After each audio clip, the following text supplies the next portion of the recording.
Hey, man, we got an EZGO here, gas with the Robbins engine not firing. Let's see if we can get it running. All right, so right now, don't hit the gas yet. So right now, I hung the spark plug on it. Just see if it's fire or fuel. All right, Jay, hit the gas. Hit it again. All right, it ain't firing.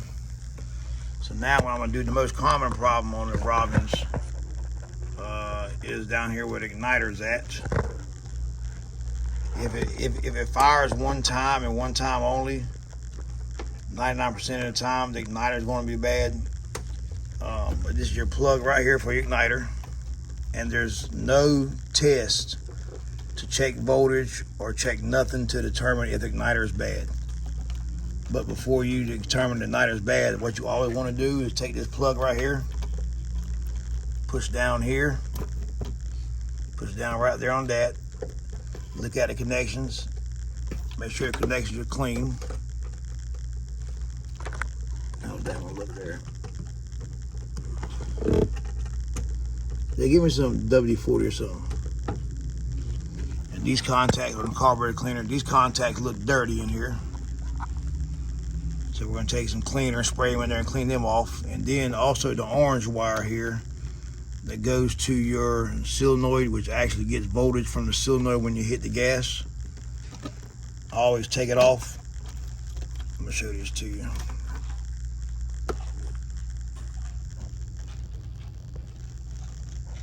I always take it off 3 or 4 times and just try to clean the post up with it. And then also, if you look over here where the coil's at, this here is a ballast resistor. We put this on, they're used on the old vehicles for the fire. This is already on here, but we normally put these on here. If you go with an aftermarket coil, you can tell because it got the white tip on it. We do that for to reduce voltage here. So we hook this up so it reduces voltage here so it fires. And you got another little plug right here. Always take that apart and look at that and make sure that is not a corroded or no bad connection. You got any carburetor cleaner? Let me see.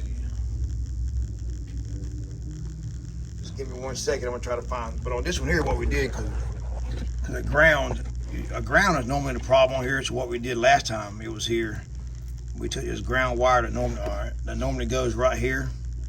We took it and ran it straight to the battery. That way ain't no problem with connection, bad ground, nothing like that. Now what we're going to do is take some carburetor cleaner and we're going to try to clean the contacts out. We're going to take it, spray it in there, plug it in a couple times.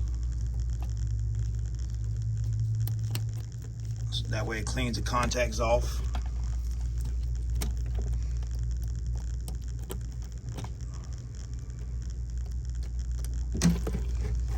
It smells good, I know that. Man, Jason knows a lot. I mean, remember one time I was at work working and I took the can of carburetor cleaner and had it backwards when I sprayed it.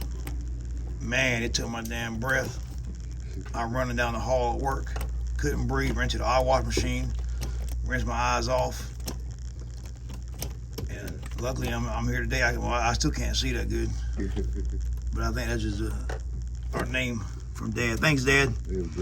I know you're not here with us, but thank you for my blind vision. All right, Jay, we'll try to crank it up now and see what it does. So now we're gonna crank it up and we'll see if it fires. Yep. Do it again.